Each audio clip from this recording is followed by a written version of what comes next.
மக்களவை மற்றும் இடைத்தேர்தல்களில் வாக்களிப்பு எப்படி என்பது குறித்து தேர்தல் ஆணையம் விளக்கமளித்திருக்கிறது.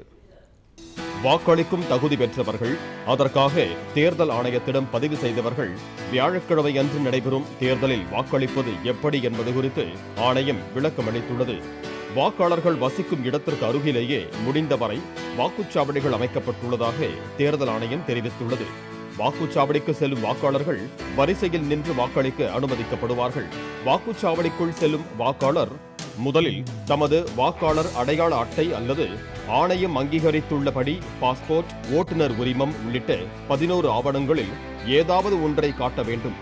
அந்த ஆவணங்களை முதல் அதிகாரி சரிபார்த்து வாக்காளர் பட்டியலில் உள்ள வாக்காளரின் பெயர் மற்றும் தகவல்களை உரக்க வாசிப்பார்.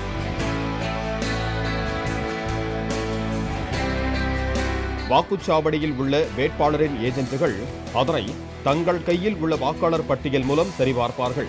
வாக்காளரின் விவரங்களில் குளறுபடி இருப்பதாக ஏஜென்ட்டுகள் ஆட்சேபனை தெரிவித்தால் அது பரிசீலிக்கப்படும். ஆட்சேபனை இல்லாமல் இருந்தால் வாக்காளர் அடுத்த கட்டமாக 2வது அதிகாரி இருக்குமிடத்திற்கு செல்ல அனுமதிக்கப்படுவார். 2வது அதிகாரி வாக்காளரின் இடது கை ஆள்காட்டி விரலில் மை வைத்து வாக்காளரின் கையெழுத்து பெற்றுக் கொள்வார். அத்துடன் வாக்காளருக்கு அனுமதி சீட்டு ஒன்றையும் கொடுப்பார். அந்த சீட்டை வாக்காளர் 3வது அதிகாரியிடம் கொடுக்க வேண்டும். அவர் சீட்டை பெற்றுக்கொண்டு வாக்குப்பதிவு எந்திரத்தின் கட்டுப்பாட்டு கருவியின் பொத்தானை அழுத்தி வாக்காளர் வாக்கை பதிவு செய்ய அனுமதி வழங்குவார். இதன் பின்னர் வாக்காளர் வாக்குப்பதிவு எந்திரத்தில் தமது விருப்பத்திற்கு உரிய வேட்பாளரின் பெயருக்கு நேராக உள்ள பொத்தானை அழுத்தி வாக்கை பதிவு செய்யலாம். வாக்கு செலுத்தியவுடன் எந்திரத்தில் இருந்து பீப் ஒலி கேட்கும்.